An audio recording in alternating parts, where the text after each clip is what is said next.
ہم میں سے کئیوں کے والدین کا انتقال ہو گیا ہے، ماں سے بڑھ کر تو کوئی نہیں نا، والد سے بڑھ کر تو کوئی نہیں، لیکن جیسی تکلیف ان کے انتقال کے وقت ہوئی تھی 2-3 سال 4 سال میکسیمم 5-7 سال کے بعد وہ تکلیف نہیں ہوتی ہے، وہ تکلیف نہیں ستاتی، مگر 1400 سال ہو گئے ہیں۔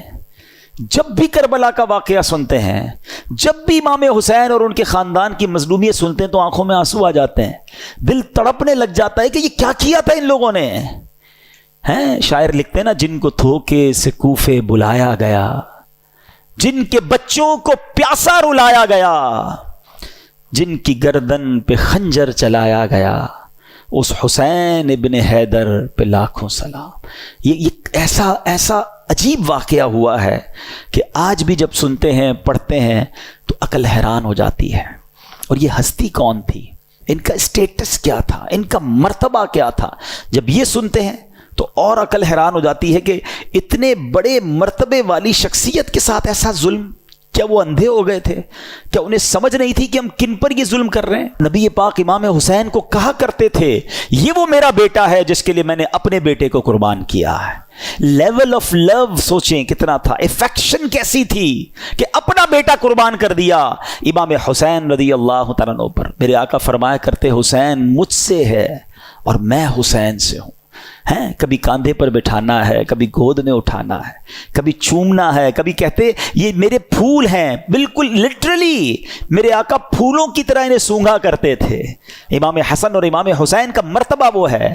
سیدی اعلیٰ حضرت لکھتے ہیں نا، ان دو کا صدقہ جن کو کہا میرے پھول ہیں، کیجئے رضا کو حشر میں خنداں مثال گل۔ حضور ان دو کا صدقہ جن کو آپ نے پھول کہا تھا۔ ایک اور جگہ سیدی اعلیٰ حضرت گویا اس پورے خاندان کو، پنجتن پاک کو ایک باغ کی طرح سمجھاتے ہیں ہمیں۔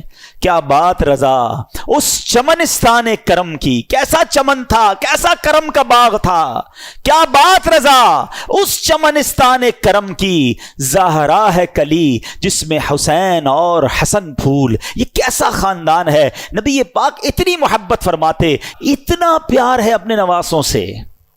پیارے آقا علیہ الصلوۃ والسلام کی حدیث مبارک جس کا مضمون ہے، جو حسین سے بغض رکھے اس نے مجھ سے بغض رکھا۔ اتنے فضائل، اتنے نازوں سے پالا ہوا امام حسین کی قسمت پر ہماری جانیں قربان۔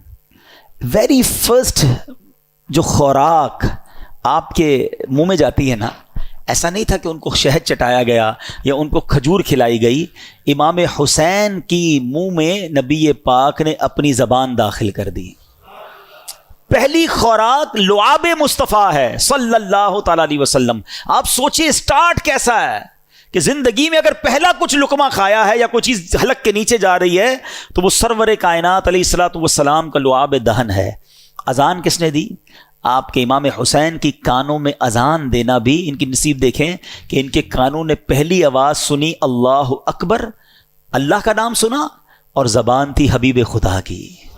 ہائے ہائے ہائے، کیا بیان کریں ہم۔ ہمارے پاس تو سچی بات بتاؤں، ہماری اوقات بھی نہیں ہے، ہمارے پاس نہ وہ الفاظ ہیں، نہ ہماری اوقات ہے کہ ہم حسنین کریمین اور اس گھرانے کی شان بیان کریں۔ ہم تو بس صدقہ لینے جمع ہوئے ہیں، خیرات لینے جمع ہوئے ہیں کہ کچھ ان کا ذکر کر لیں۔ اور وہ شاعر کہتے ہیں نا، کچھ نواسوں کا صدقہ عطا ہو، در پہ آیا ہوں بن کے سوالی۔ ہم تو صدقہ لینے جمع ہوئے ہیں، نہ ہماری اوقات ہے، نہ ہمارے پاس کچھ پیش کرنے کو ہے۔